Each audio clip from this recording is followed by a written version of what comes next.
Okay, we are live on the Where to Hunt podcast. This is the live edition, so if you're tuning in, you can actually join along in the show.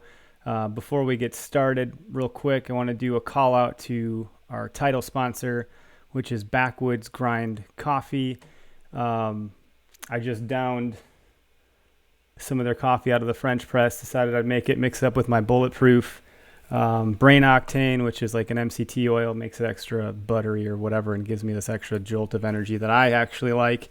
But you don't need that to enjoy their coffee. That's a preference thing for me. And really the way I look at it and the way they say it is it's the original pre-workout.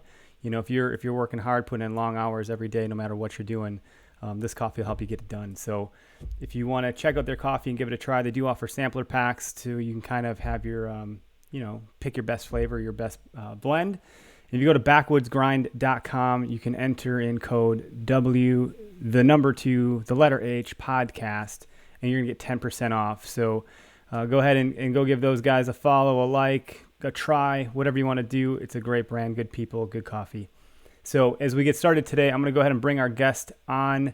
Today with us, we have Josh Profitt with 2 T's, which I goofed. Josh, how you doing, man? Man, I'm good, man. God is good. The weather's nice. I'm on the phone with you. Things couldn't be going better right now.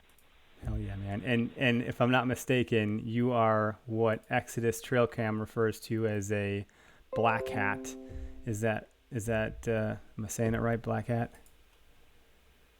Yes, sir. Yes, sir. It's more or less their lineup of ambassadors or pro staff, but they don't give it that title. But yeah, that's I kind of jumped into that not too long ago, and those guys, Chad and Jake, have been a blessing in my life. So that's the one thing that I am definitely proud to be a part of. Black hat. They're good guys, dude. I had Chad on the show. It feels like a while ago. I think it was right as I moved into the house. So it must have been February, March, or sometime like that. And there no BS warranty is what got my attention. You know, as we get into the topic, I'll love to hear how you deploy all of those trail cams on public land. It's a big challenge in my mind that I have a hard time overcoming for some reason. But why don't we just have you tell the audience a little bit about yourself, who you are, where you're from, do you hunt public, private, what do you like to hunt with, what do you like to hunt, all that stuff. All right, my name's Josh Profitt. Pretty much born and raised here in Western Kentucky. I'm 34 years old. Coal mining profession, unfortunately. I've been hunting roughly 26, 27 years, and bow hunting probably 16 years or so. Strictly of that, I've strictly been hunting public land. I think this is my 13th or 14th season on public land solely. So I'm definitely a public land junkie. I'm a public land hunter. I'm 100% all about the public land. As are we. In fact, we call this the podcast for public land hunting enthusiasts. So it sounds like we got the right guest for today, man. Oh, yeah. Yep, I'm your guy today. So with that many years of experience, I guess we got plenty of ground to cover. What kind of bow are you shooting? Are you doing traditional archery, compound, crossbow? Man, I am actually a traditional archer. This will be my 3rd season. I shoot a hybrid longbow made by Big Stick Archery. This season's bow is 61 pounds at 28 inches, shooting roughly a 600 grain arrow. And I'm very excited about it. I shoot the bow very well. The bow is fast for a traditional bow. It cuts in there right around 190 feet per second, which is booking it pretty good for one of them, especially a 600 grain arrow. So that's kind of the leap I've made over the last few years, is going from compound to traditional. I haven't gun hunted since I was 16. I'm 34, so totally jettisoned gun hunting and went all in on bow. And not only that, you wanted to up the ante on the challenge, and you got yourself a longbow.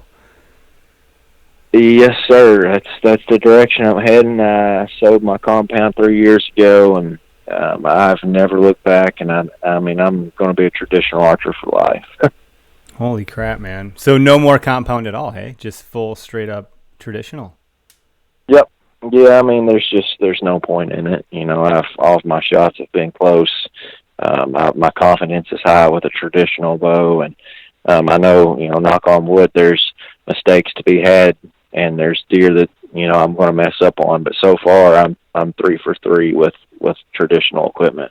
Holy cow! So you get them in real close then? Yeah, I mean, yeah, all the deer I've killed with a traditional bow have been 15 yards or closer. So I guess let's unpack that and start there on this trail of a show today. You and I were chatting offline for a little bit, and to me, in my own subjective opinion of myself, I feel like I'm on the on-ramp to getting closer to having success or connecting with what I would classify a mature buck. Um, you've been at it for, let's just call it 15 years. How did you kind of start taking things more seriously to have that kind of success hunting mature whitetails? What did that journey look like for you? Well, I switched from public to private. And my first year, I think it was my first set, actually. It was Thanksgiving Day, roughly 13 to 15 years ago, and I seen one of the biggest deers I've ever seen in my life, roughly booner, 170-inch deer. And I knew right then, like, man, I've been, like, really messing up. And then it's my second or third hunt. We're rolling into December. I seen probably a roughly 140-inch deer late season. And I had to keep in mind, I'd only hunted 2 or 3 times on public land. So it really, really opened my eyes. And it was totally backwards from what everybody was telling me. Everybody's telling me, like, oh, you're going to hate it. It's overhunted. The deer aren't there. This was things that everybody was telling me. And then when I would go out there, it was the complete opposite of what I was being told. So, and ever since then, I've just been so hooked on it. So people just trying to keep you out of their honey hole. They knew they know you'd strike gold. Like, hey man, no, you don't want to be hunting public property. It's not for you. Trust me. Well, back then, it wasn't very cool. It's kind of the trend now. Public land is kind of the trend. And, back then, it was different than it is now. People still hunted public land, but, I mean, everybody wanted to be on private land, and that has kind of come full circle, and I just feel like the public land is more of the trend now. Whether it's right or wrong, I just feel like it's the cool thing to do now. It's funny you say that because I've never known anything too different. I started hunting in what's called the Nicolet National Forest here in Wisconsin, and in some of the coldest winters, there's no deer up there. And the stories always were from my dad and his buddies, there used to be so many deer up here. You'd see 20 deer a day and you'd have to pick your shot. And I was like, I'd be happy to see one deer. What the hell are you guys talking about, Right. But I love the forest. I love the openness, the vastness of it. The fact that, like, there's a real thrill and danger to actually hunting where there's wolves and bear and cougar and vast tracts of land that you could get seriously lost in. That was the draw for me. And then eventually when I started seeing deer, I was like, oh shit, this is exciting stuff. So that's interesting to hear kind of where you got your start. Now, how did you start to close the deal on some of these bigger, more mature whitetails? Like, what were you doing differently where other people were having these woes and warnings and down-putting public land, which I hate, by the way, but that's just me. I get on a soapbox. I'll digress on that part. But how did you prove them wrong? Man, a great big learning curve, because you can't hardly go in hunting public land with the private land methods, and that's how I started out. And it wasn't working out very good for me. And so it just took years of learning the topography and the land and how the deer acted versus what I was used to. And when I very first started hunting, and I felt like I was doing good, I would just go into a spot and it looked good and I felt good, and I would set up, and I would, sometimes I would still see big deer or a lot of deer, but I just couldn't seal the deal. And when I really figured out like how to tweak my stance. Like, okay, like where exactly is this deer going to come to? Like, and why are they doing it? Like I call it the 3 W's: the when, where, and why. That's what it took for me to start killing the deer that I was happy with.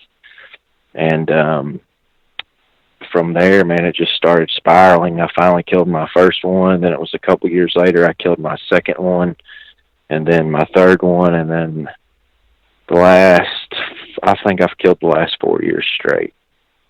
So you're a freaking killer. That's awesome. Yeah, I got 10. I have 10 deer on the wall from public land, and I've been doing it, 13, 14, 15 years. So and there's a time dedication factor to that too, right? Like you're sacrificing time at home, right?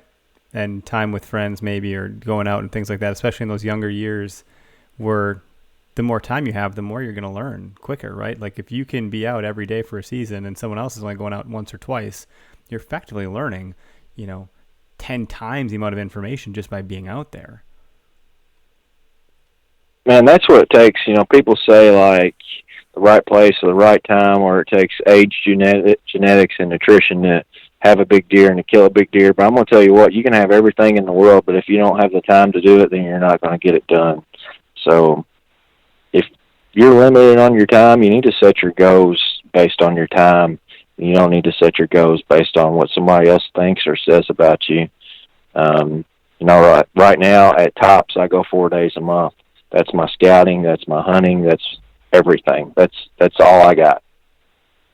And you're able to seal the deal in there. So let me back up to what you said before, because you said, what really changed for me was when you started thinking about the what, why, and when, right? Unless you said when was wind, but that could be part of it. But I think you said what, why, when. Yeah, when, where, and why. When, yeah. So yep. I've often had that thought, but I don't know what to do with that information. So if I'm trying to reverse engineer, okay, I've seen this buck, right? And so now maybe I'd lost my shot at, or maybe it was too far to even consider taking a shot at. But if I were to literally zoom out on that map, if I go back home and go to Google Earth and look at it and say, okay, why was that buck there at this time? Where was he going? What was he doing? Why was he there? How did you start to tackle that? Because I've had those thoughts, but clearly there's something lacking in my approach to understanding that information. I've been running trail cameras since you put film in them, since they took D batteries, since they were as big as your backpack. And one thing I learned early on is that private versus public, the deer would still use the fields, but it was mainly at night. And I have been fortunate. I've not hunted a bunch of big wood settings that didn't have ag, and that does throw a wrench in how I hunt. I have a harder time doing that now. All of my places I hunt are big woods, but there's always some type of agriculture or state-funded food plots, and so I just start there, because a deer is a slave to their stomach, and you're always going to find deer sign around food. Now, they may only use it at night, but that's a starting point. And once you find the preferred food sources, you just start there and you start working backwards towards their bedding.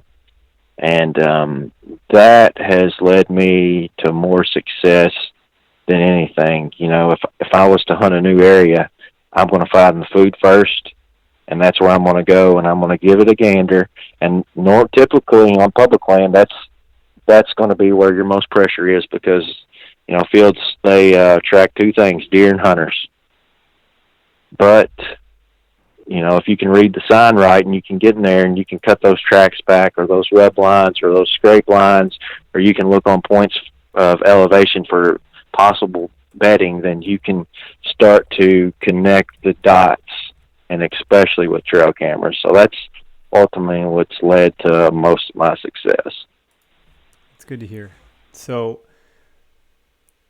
are there any broad assumptions that can be made? So I like that you said food is like, because right away everyone's going to be thinking food. Yep. Some people are going to say no shit because they're seasoned. Some people say, oh, great, good to know. But then you followed up by saying, like, look, now that's going to be really pressured. So back that up a step further and think about the bedding area. What assumptions? So I've paid attention to the hunting beast over the last couple of years and talked to those guys a whole bunch. and try to learn about buck bedding, right? And now I do a different podcast too, the Huntland podcast with Jeff Genke, and he understands that stuff at a really deep level. I'm still learning it and getting into that, trying to identify a buck bed. So if I were to reverse engineer and back up and zoom out from a food plot, a specific one, if I know where that's going to be producing and they're going to be eating, if I'm not running trail cams, how are you trying to identify where that bedding area can be? Are you doing like a process of elimination? Yeah, I mean, you physically have to find it. You know, you go, if you're not running trail cameras, you go to the fields and, you know, you look for tracks, man. You know, a big buck can hide a lot of things, and he can walk in the dark most of his life, but when he walks, he cannot hide that foot track, that hoof print. Yeah, we call and then if he's in the area enough, then he's going to leave sign. He's going to leave, you know, signposting. He's going to rub. He's going to scrape. And then, you know, I always start there. And, you know, if I'm standing in the field, I'll be looking at Onyx and the contour lines, and I'm thinking, okay, I already know where this deer is feeding for sure, or more than one. So now we're going to walk this field. We're going to look for tracks. We're going to look for incoming trails. And then once you find what you're looking for, you're going to dive in, and you're going to have to take it back and push the envelope. But that's how I do it. I have bump bucks. I don't always do that, but I have. But, you know, if you're cutting back off a trail and you're on good track, then and you know that you're getting close to some elevation that you possibly know that bucks could be bedding, like, you know, hey, that maybe this is spot A. This will be the first time I try. And then if that doesn't work on the right wind, then you move on to plan B. I like that. So you mentioned you've been carrying trail cams since they were, you know, ginormous with double D batteries and all that, which I think I remember the first trail cam my dad never put in, and it was like the most exciting thing ever. Like, well, I can't believe this thing can actually stand outside in the weather. You know, it was like this mind-bending thought that you leave a camera in the woods, and they've come such a long way since then.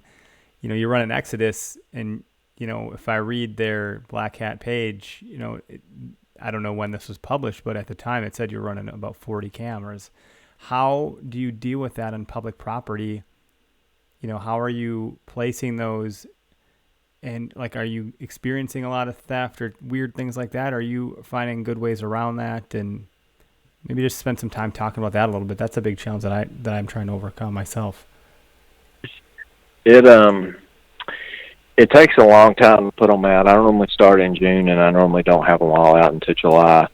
I'm a firm believer in, if you've got 5 cameras with you and you get 3 of them out, as long as they are in primo spots and you feel good about it, and you got to come back to the house with 2 of them, you done good. I didn't used to always think that way. And because I hunt a lot of the same tracts of land, I go a lot off historical data, so a lot of my cameras go on the same trees every year. If not the same trees, they typically go in the same general area, so that I definitely have going for me. But as far as the theft, it comes and goes. Out of 40 cameras, roughly, I lose 1 or 2 a year, which isn't bad. Yeah, that's not a terrible ratio. I've learned, no, it's not. I've learned ways to hide them. And I guess I've only had one bad experience, and I don't know if one year we kind of dropped in on somebody's really core hunting area, but they weren't stealing mine and my buddy's cameras. They were actually just destroying them or smashing them. Like, they would find them, and they would have a hammer or something with them. They would literally beat the door off, take the SD card, drop the batteries, and destroy the camera and walk away. So, like, trying to send some sort of message or something like message, that. Yeah, okay. Because we lost like 14 or 15 Jeez. In 1 year. Jeez. Yeah. A little disheartening. Yep. So that was, holy shit. It was very catastrophic for us. But man, most of the time I have good experiences. I mean, I really do. And out of 40 cameras, I'm going to say 75% of those cameras doesn't take a picture of anybody all year. And so, how close are the bucks in range to those cameras? Are they I mean, how many are you getting? Are you getting a buck on most cameras or the same buck on many? How are you analyzing that data? I guess I'll ask that. Like, are you using some sort of tool like the Hunter site, or there's others out there that can kind of catalog that activity? Are you, I forget the one, Deer Lab. Deer Lab. Yep. I ran Deer Lab the last 2 years, and I've actually let my subscription run out this year. It's a great tool, extremely effective, but major time consuming when you're limited and you don't have much time. It's probably one of the better things I've used, but this season I will not have it. But if I got 5,000 acres to hunt, I'm going to strictly use my cameras for inventory purposes. I think too many people rely too much on their cameras, and they think woodsmanship is something that is kind of lost today. So I really just rely on my cameras for inventory. All I got to know is what deer are in the area, and then I do the rest of the work with my feet, my hands, and my eyes. You're not trying to pattern and predict, like, they're going to be at this camera, at this time of the day. No. Which is great. No, I'm not. It is extra work on work. Like, if you're going out in the field to do the work of putting out the cameras and collecting the information, then to catalog it, that's a whole nother layer of work that you got to do, which equates to time, right? And we're all short on that. That's a fast asset in life. And it does pay off, but there's ways around it. So I just start out with how many cameras I have, how big of an area am I hunting, and I will grid the area out. And I will try to have evenly spaced cameras across the whole property I hunt. Like right now, I'm hunting over 6,000 acres, and I got cameras literally from the furthest one north to the furthest one south. It's over 5 miles. So I just evenly... That's not like one straight line. And I walked over 200 miles last year. Holy shit. So... yeah, I just try to space them out. I try to find areas. Okay, this camera's going on this point. This one's going on this food. And I try not to put them too close together because I'm strictly using them for inventory. And man, it has worked out really good for me.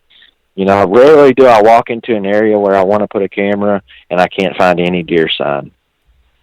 Most of the time I find at least a good trail I can put one on, or a scrape, or what have you.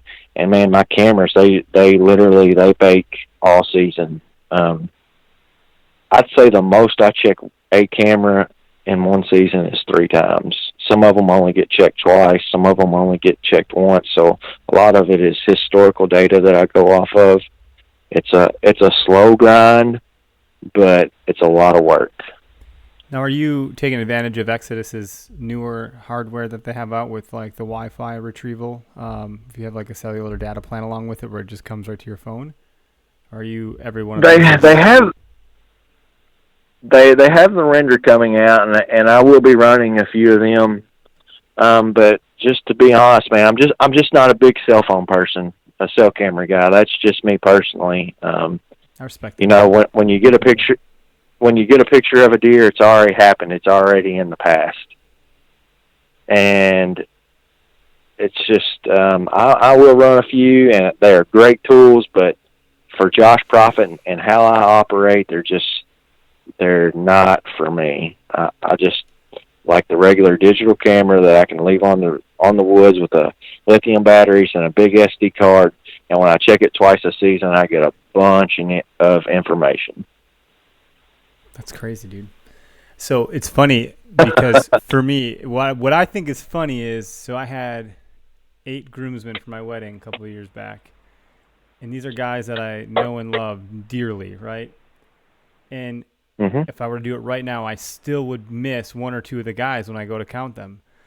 It's just how it is. It's a really weird thing. And so to have that many cameras out, are you using Onyx or something like that to plot them so you know where they're at? Because, dude, inevitably for me, I would forget like that I would have one out there. I would just be like, oh yeah, I must be missing one, but which one? I would start to break down. Like, there's got to be some way for you to be capturing that, unless you've got that much of a steel trap, which if you do, awesome, man. That's crazy. I'm curious because I know that I would struggle with that. I mean, we could spend 3 podcasts on trail camera strategies, or I could. but basically, when I make it to the camera, when I put it out, I literally, drop it on Onyx or Waypoint, and I drop what camera it is, and each of my camera has a number. So if I'm here, say lift 2, and this is cam 21, I will mark it. So then I'm good. And then when I come home, I have a full-size Magna map from Hunt Area and Man Cave, and I look back on my phone, and I put the cameras out on the map. So I got 2 points of references. The Huntera, those are the physical maps that you get printed off, right? The big ones. Yep. Yeah, I don't know how big mine is. It was overpriced, but I do love it. I've always wanted to get one of those for my dad. If he listens to this, so be it, which I'm sure he will. But I've always wanted to get one for where he's got some of the bigger deer that he's gotten, and as just like a keepsake, and frame it and mark the spots where he was sitting that day and stuff, and where he tracked it to. I thought that'd be kind of a neat gift. It's cool, man, because I've got all the fields and, the names that we call the fields, and it's got all the fire breaks and walking trails, and it's got all my stands and my buck beds, and, I can literally just go in there, and my wife, I'll be in there sometimes, and she's like, what are you doing? Just looking at my and I'm just, my brain, my brain is just in there turning, like, oh, man, I know this deer is here, here, and here, so I'm going to catch him here. Yeah, man, I like that strategy. It's nice to get eyes off of a computer screen or a cell phone, or however, everyone's doing it. But I know like digital scouting is such a big thing these days, and it has been for some time. It's not new, but we, kind of like you said, you like to just kind of sometimes do the work, and that, I don't need to be plotting out and that you're going to let your Deer Lab kind of thing lapse. I related what you had said to, there used to be a point in time when you get directions from someone and you'd be like, if you pass this landmark, you've gone too far, right? And it would always be like, turn right at the blue house and take a left at the, stump, and then, go what till you feel like it's been a mile, but it's a second left. And now we have GPS, that we rely on so heavily that, dude, I haven't looked at a map like that in forever. I used to memorize maps to where I was going and visualize the area and really like mark it all out. I'd watch the odometer. I do all these extra steps, and that's just kind of gone from our society now. And so it's really cool to hear you got a physical map to look at, because I feel like that's gone from our society now, by and large. It's really cool to hear that, man. Yeah, digital is kind of the way to go, but nothing is a substitute for getting the boots on the ground. That's something I said in every podcast. Like, if you want to learn more than anybody else, or you want to stand out, or you want to give yourself the edge, like, and you're going to have to get out there and you're going to have to scout. And that's the bottom line. I like that. So Lance Brown's watching on the live stream here. He just posted a question. I'll read it back to you. He says, how often do you like to check your cameras? What's your reasoning why you do it that way? They rarely get checked. And a lot of that has to do with my time. And now, like I said, I normally go every other week. And then so typically I'll go in an area where I can check, 2 or 3 or 4 or 5 cameras and hunt. That's how I do it. But a lot of times I'll get stuck in like a buck motel, if you will, like an area that I know that my percentages are higher than the others. So those cameras get checked more versus other cameras, and it's only because I'm seeing the deer in person, I'm seeing the sign in person, and I'm getting the picture. So they don't get checked often, man. Like I said, the most tops 3 times a year for every camera. That's awesome. So the one that's popping off the most, or where you see the most activity, hopefully it's not the farthest one away. It's happened, but last year, my three best cameras they were short walks, 20-25 minutes from the vehicle, so it turned out good, and they were always real close to where I would hunt, so I could literally snag a card, hang and bang, and while I was up in the tree, settling down, I could check the camera. It's good to go, man. Hang and bang. I like that terminology. I was just at the Working Class Bowhunter shoot over the weekend. It was a really, really fun time. I was really happy to meet people face to face. Just like, Right, I met right, everybody right. doing this, and then suddenly you actually get to meet them. I've been doing hang and bang forever, man, before it was called that. And my contention with it or whatever, and I got nothing against it, but the one thing I'll say is when I set up my freaking hang-on stand, I'm usually set up in that spot. And it used to be the case that back then, before I had climbing sticks and I was doing like, one step with like a slip knot kind of around the tree or whatever, it was so much damn work to get up the tree with a safety harness, get into the tree stand, one step at a time, get yourself, all ready to go, and then you're up there. To me, like, now you're there, now you're hunting that spot, and there wasn't a whole lot for me to want to get down and move unless it was the next hunt where I saw an observation I adjusted. I just had a debate with some of those guys a couple episodes ago about like how often are people tearing down and setting back up inside of the same hunt. When you say you're shooting at 15 yards, are you doing that from a stand? Yeah, I mean, I'm not a saddle hunter. I'm not a ground hunter. I like to be in my lone wolf. I like to be in the tree for sure. Yeah, same here, man. I've learned the hard way over the years. I'm a bit of a Pollock, and I do things like my mom's maiden name is ending in a ski, and so people listen to this wouldn't know Eric Clark is super Polish. But I definitely do things the hard way and the wrong way, and I got to learn lessons hard. But I would there'd be times where I'd be like, okay, this is a good tree, and then I wouldn't consider like looking up it to set up the stand facing the right direction for being right-handed, or the lean of the tree where I'd be like hunched over all goofy. Those are the stupid things I've learned over the years. Like, okay, dumbass, let's spend the time to look at the tree and make sure I'm going to be set up the way that I need to be based on how I shoot and how this thing's leaning and stuff. It's kind of funny. Yeah, that happens a lot in the dark. yeah, no, it really does. So I think good scouting helps. You pick out your shit early enough on where you can know. But public land hunting, man, there's no guarantees. Through and through, there could really be someone like right next to you. And that's a challenge. I think the way I describe it, and there's no real stats to back this up, it's just how I speak about it. But I always say that 90% of scouting is getting away from the other people and the other hunters. And then you get to finally focus on, where the deer, right? You're doing those things simultaneously, but just because they're signed, now you got to think, okay, well, now am I in a spot that's going to be remote enough from where all the other guys are going? And you said your cams aren't picking up any people. How are you avoiding other hunters? Man, I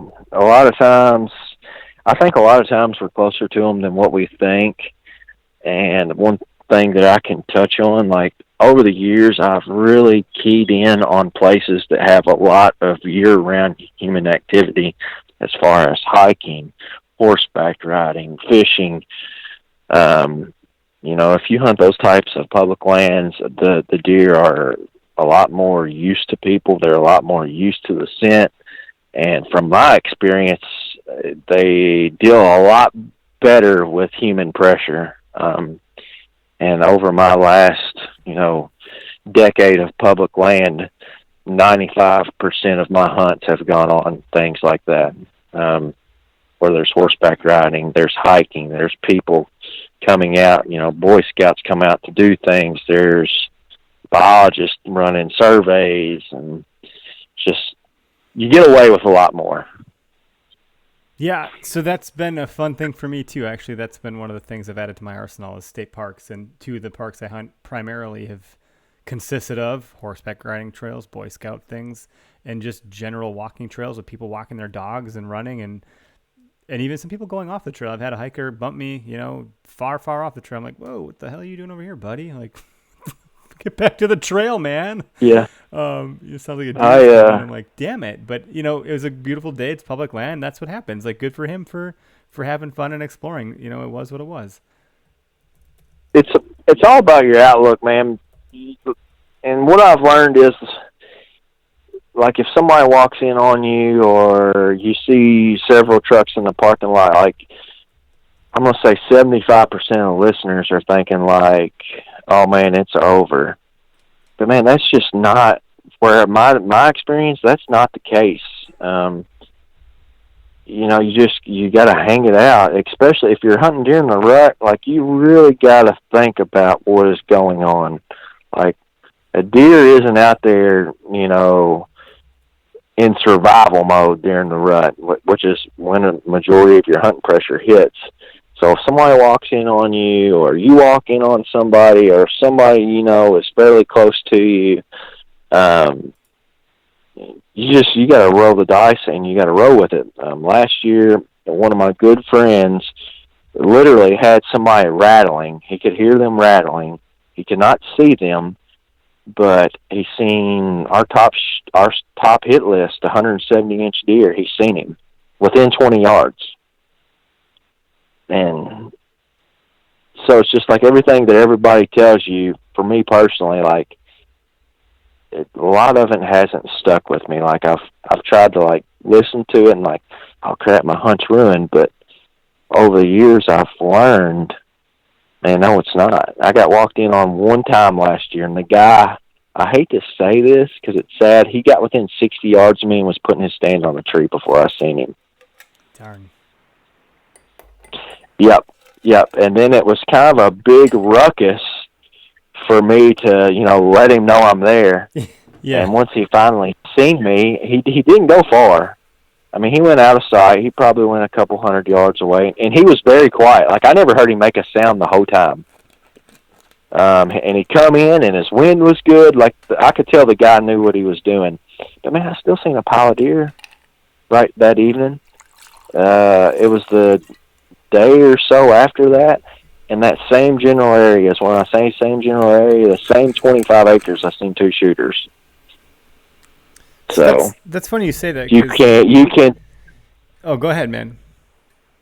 I was just going to say, you can take that with a grain of salt, or you can run with it. Well, there's 2 things I'll say there. One being that I find it fascinating that, so I do still gun hunt. I love the camaraderie. I love getting together with my buddies that I see, only a couple times a year. That being one of those times, or even the only time in some cases. And there's 8 of us, and we hunt the same property, and the vast difference between what some of us will say about our time in the woods that day is night and day. We're all within a reasonable distance from each other, and we use my app, the Where to Hunt app, to actually see each other's movement and things like that, keep tabs on each other. And there's years when I've been like, dude, I've seen 6 deer, 2 bucks, 4 doe, whatever. And they're like, what? I didn't see anything. I saw a coyote. Well, maybe that's why I didn't see any deer. But either way, we're not that far. You could be just one ridge over, and it makes all of the difference.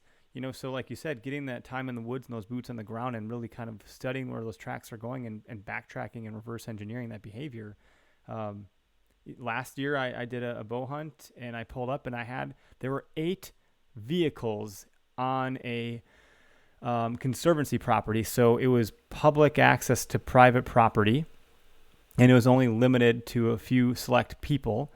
And it was one of those things where I could have just been, fuck it, I'll just turn around and forget this. It was stupid to even go. There's nowhere to even park, blah, blah, blah. I found a spot to park. I made a spot. And then I saw more bucks on that sit than any other sit of my hunting career, all shooters. It was one of the most exciting hunts ever. And it was also exciting because I knew that there were at least 8 other guys, potentially 16 if they all brought a buddy. So somewhere between 8 and 16 other hunters. And I was the last car to leave, and I know that I saw 3 shooter bucks, and I didn't see a single hunter. It's perspective, man. Like, you can't change the direction of the wind, but you can adjust your sails. So how you approach something, I believe, is how it's going to impact your outcome greatly. I completely agree. I think you and I connect on that level for sure, because I'm an eternal optimist. I believe optimism is a force multiplier, man. Like, if you approach something with optimism, your chances for success just in that alone gets you to a different place than if you were to be a pessimist about it and be like, you're right, like I could have turned around, like I said, but it is what it is. You gotta roll with the punches, and public land is public land, man. It ain't yours. It's everybody's, and it's exactly. And you just need to set goals, and they need to be realistic goals, and you need to have fun. That's something that I didn't used to do. When it would cut down to the wire, I hadn't killed a deer, or if I made a mistake, like, I would get so. Like, you need to have fun, and you need to remember why you're doing it. Like, if you are solely out there to kill a big deer, I hate to say this, but in my opinion, like, you're missing a lot of the point. It's like being fixated on the destination and not appreciating the journey. You know, you could, oh, we need to make good time. We got to get there. No pit stops, blah, blah, blah, blah, blah. Well, you might want to stop and look at the Grand Canyon. You know, it might blow your socks off, right? Enjoy the ride. Enjoy the journey. Yeah. Yeah, I'm more about the adventure now than I've ever been. I'm more about having fun. I'm more about learning. I'm telling you right now, I'm more successful than I've ever been. And I really think it's because I'm not so hard on myself. That's pretty cool. Yeah, I mean, you sound like a pretty easygoing guy, and I don't know if you're always that way, but, you know, maybe that's because maybe you're always that way and you've always had it there, but it sounds like you're the kind of guy that's learned some things along the way, and it's, you know, I'm happy to have you on the show for that reason.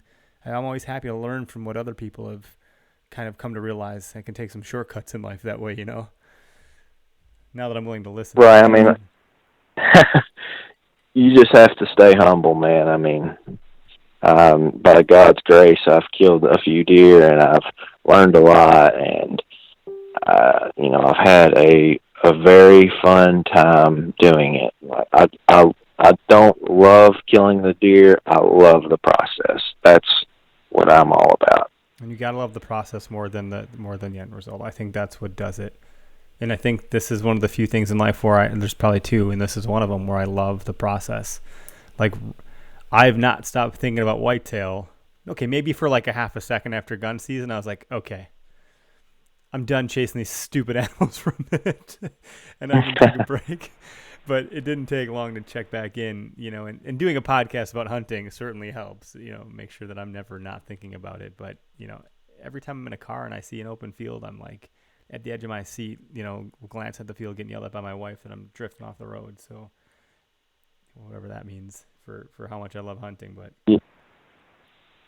I hear you, man. I mean, I'm right there with you, and I mean, we're kind of touching on that, man. If you need to if you're grinding hard and you're on your vacation and it's the rut, or you're trying to kill a specific deer, like if you need to recharge your batteries, if you need to sleep in one morning or get down and go home, like my experience, it always works out better for you, because when you get tired, you get sloppy, and when you get sloppy, it normally doesn't lead to success unless you got that Vegas style luck riding on your shoulder.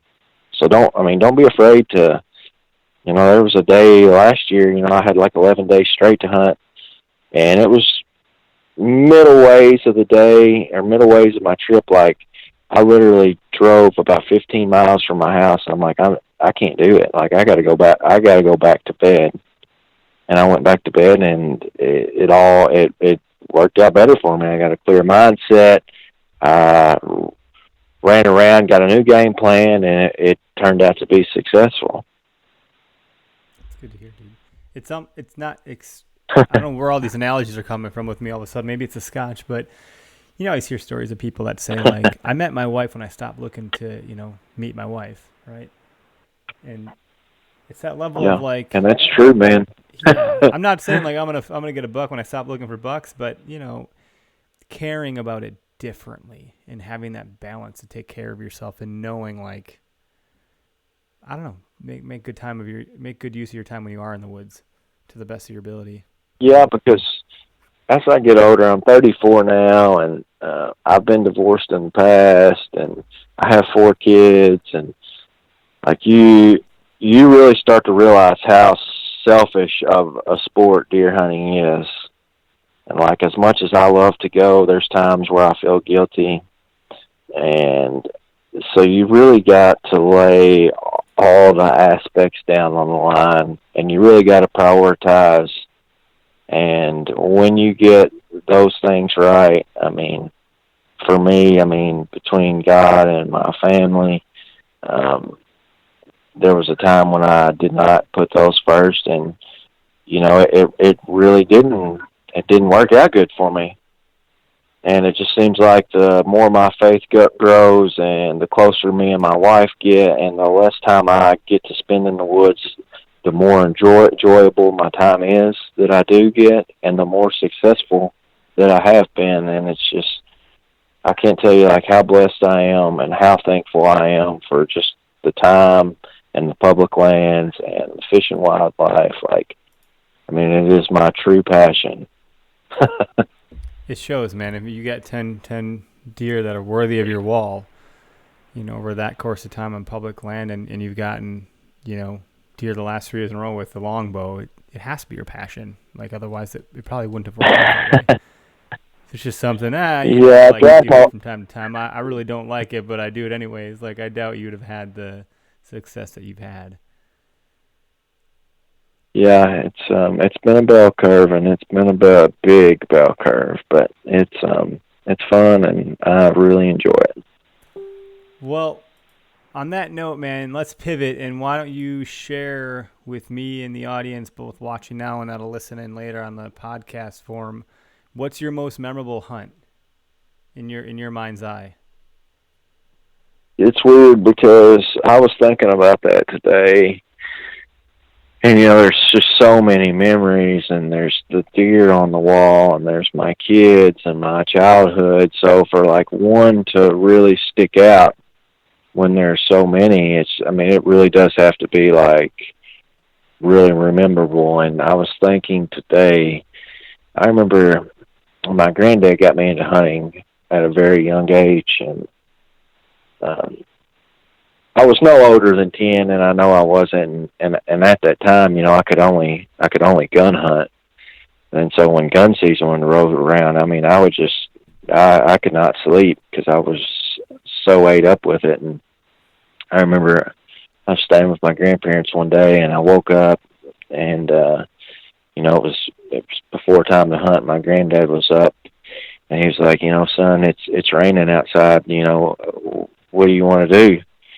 And I can specifically remembering hearing the rain hit on the tin roof loudly, and hearing the thunder, and seeing the lightning. And I looked at him and said, I want to go. And he didn't hesitate one bit. He said, okay. And I remember driving. We was hunting some old coal mine property, and I remember driving back there. Like, he had a really hard time getting us back there because of all the rain and the mud. I remember looking over at him, like white knuckled the steering wheel, like giving his little 4-wheel drive truck all it would do just to take me deer hunting. And we hunted a wooden stand that we had made, and I remember staying tucked up underneath his Carhartt in the rain, and it was like as soon as the rain broke, like the deer just piled in. And I remember he was like, it was a 2.5-year-old deer. He was like, there it is. You want to shoot that deer, and to me at that time, any buck was a trophy, and it was probably 110, 120 inch deer, and I just remember it seemed so big to me. And I remember I shot at that thing 2 different times with a 30-30 with open sights, and I never hit it. And I remember telling my papa, I was like, Papa, I just want you to kill it before it runs off. And I remember he shot and the deer dropped, and neither one of us could have been any more happy about anything. And that's probably the most memorable hunt I've ever had. It was with my granddad, hunting in the rain. I didn't kill a deer, he did, and it was amazing. That's a really cool story, man. Seriously, what'd you guys do with it when you got it? Did you cook up the back straps or anything like that? Oh yeah, I didn't grow up with a lot of money, and so everything we killed, we ate, from the deer that we killed to the chickens to the rabbits. And if I close my eyes hard enough and listen, I can still hear the pressure cooker going at my grandma's house. Dude. So the deer, I got pictures of the deer somewhere, and the deer was definitely ate. It probably didn't last very long at all. Yeah, it shouldn't have, man. I tell you, like, hearing your story reminds me of mine. I don't think anyone's asked me my most memorable hunt, to be quite honest, but if I had to think about it, one that would be one of the top ranking ones is something similar. Driving in old logging roads up in the north woods of Wisconsin in my dad's old Dodge Ram Charger, this, I think it was like a 380 V8 or something ridiculous with a 4-barrel carb, just a gas guzzling fucking beast of a truck, and just giving her hell through these logging roads, jumping over all sorts of crazy shit. And then, you get back there and it's the most desolate area that you've ever been. There's no deer back there, except somehow my dad got one. And I was just excited he got one. I was like, let me see, like, where was it? How did it get there? Like, where'd you shoot it from? Like, to me, deer were so elusive that I couldn't believe that he had A, seen one, and B, got one. I was like, what do you mean you got one? Like, are you kidding me? I haven't seen a damn thing. And I didn't know anything about, tactics or strategies or tips, or I just knew, like, here's a tree, there maybe a deer will walk by, And we cooked up those back straps and the tailgate of that Dodge Ram Charger on an old logging road on a grill that we carried along with us, some little shitty tailgate grill, and eating that right with some onions cut up and some mushrooms and butter in this little pan on over this tiny little grill. It was one of the best experiences and memories I have of hunting. A real special time with my dad too. Those are the kinds of things that when you say, remember why you got into this, have fun and like enjoy the journey. I didn't get a deer.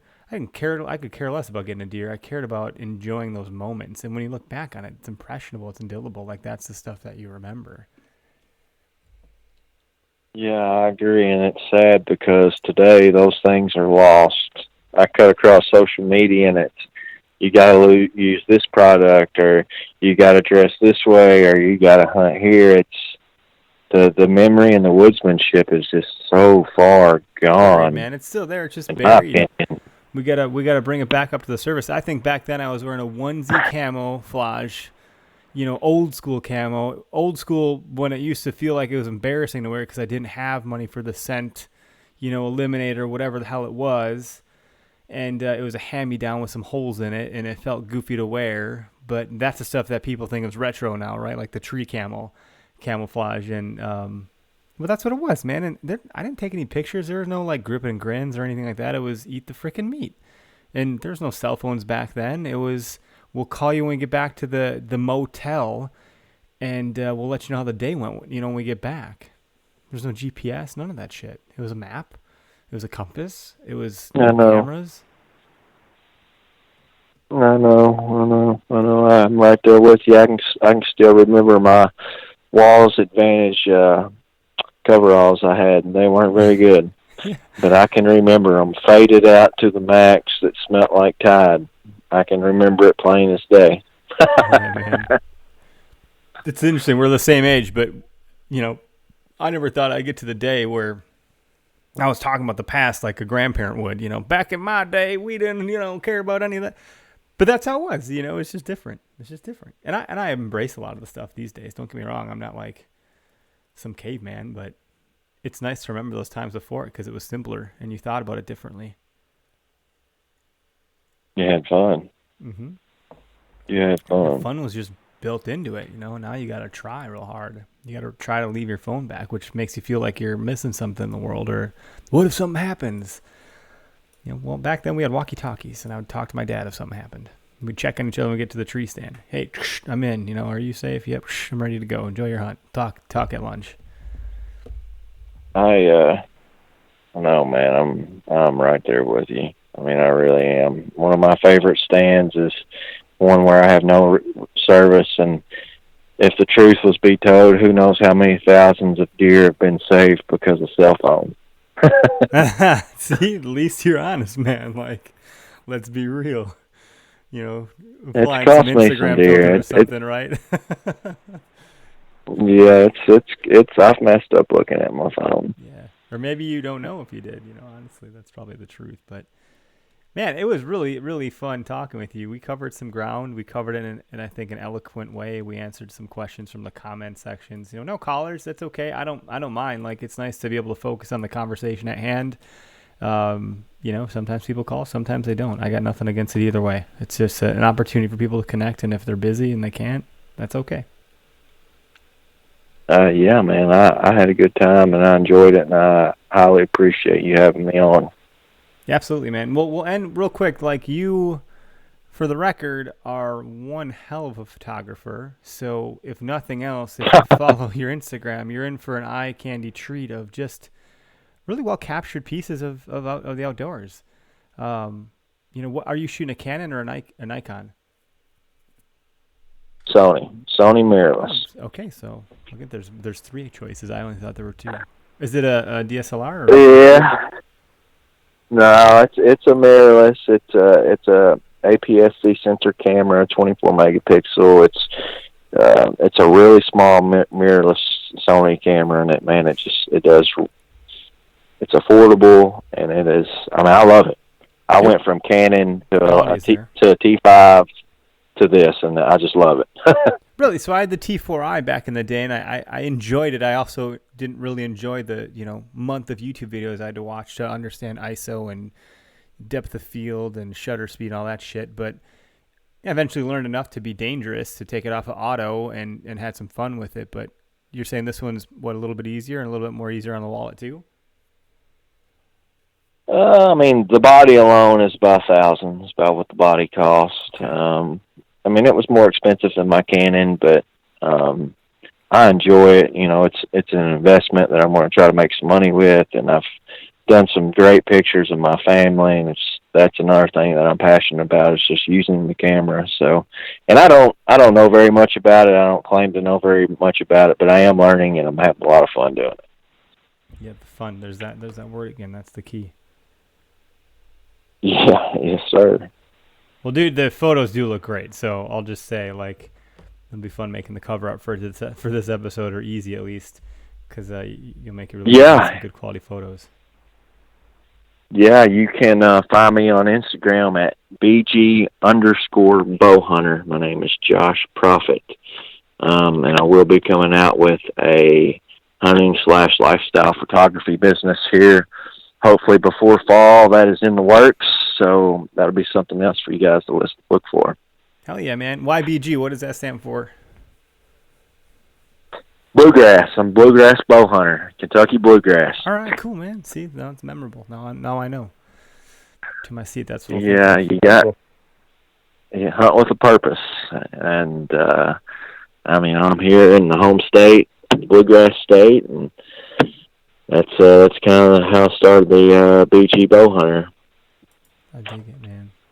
Well, dude, thanks so much for being on the show, taking time away from your family and spending some time with me to hang out. We'll get this thing produced. It'll be live on Podcast Land this evening still. So I'm going to go ahead and end the live feed now. Thanks again, everybody, for tuning in to, me drinking scotch and asking dumb questions. But, Josh, you've been a great guest, man. I really appreciate it. Yes, sir. Thank you for having me on.